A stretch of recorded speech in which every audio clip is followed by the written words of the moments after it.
Hi guys, now thanks for joining us here today. It is 2:03 p.m. Brisbane time. Now for the record, in no way am I about to provide legal advice or health advice based on what I'm going to say. Now, a lot of people may have been told that they need to get a COVID vaccination before they go to work, and this is not the case. I'm going to give you a way to handle this, okay? So, if you are being forced to take any drug in order to keep your job, this is the way to do it. This is the way to handle it, right? Don't decline. Don't decline it, all right?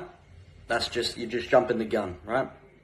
In writing or email, however your department works, ask them the following questions.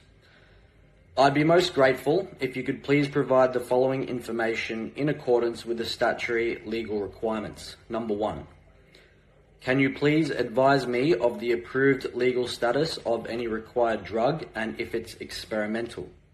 Number 2, can you please provide details and assurances that the required drug has been fully, independently, and rigorously tested against control groups and the subsequent outcomes of those tests? Number 3, can you please advise a full list of contents of the required drug I am to receive and if any are toxic to the body? Number 4, can you please fully advise of all the adverse reactions associated with the required drug since its introduction? Number 5, can you please confirm that the required drug you are advocating is not experimental mRNA gene altering therapy? Number 6, can you please confirm that I will not be under any duress from yourself as my employers in compliance with the Nuremberg Code? Number 7, can you please advise me of the likely risk of fatality should I be unfortunate to contract COVID-19 and the likelihood of recovery?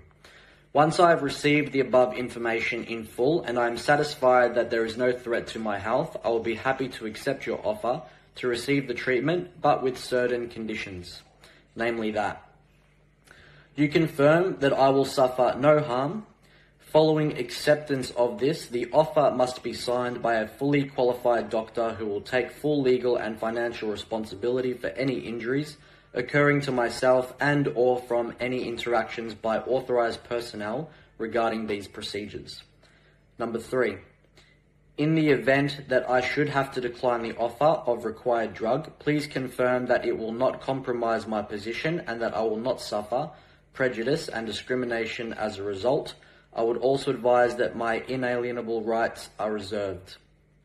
Okay, now, the point is that they cannot provide this information. They cannot, it doesn't exist, okay? But you have not refused the vaccination, okay?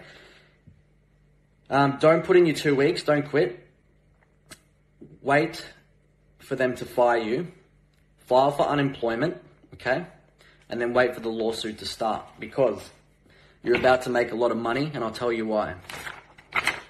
Here, I have an official document from the Commonwealth Government.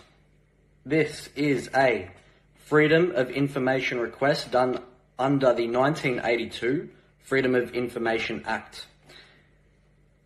Now, this is where it gets interesting, and I love it, because the information that has been requested is, number 1, documentation proving isolation of the SARS-CoV-2 Delta strain, which is confirmed by means of a purified viral sample being imaged with an electron microscope. Number 2, documentation where the isolated SARS-CoV-2 Delta virus sample, mentioned in point 1, is exposed to healthy humans or animals and shown to cause the disease COVID-19.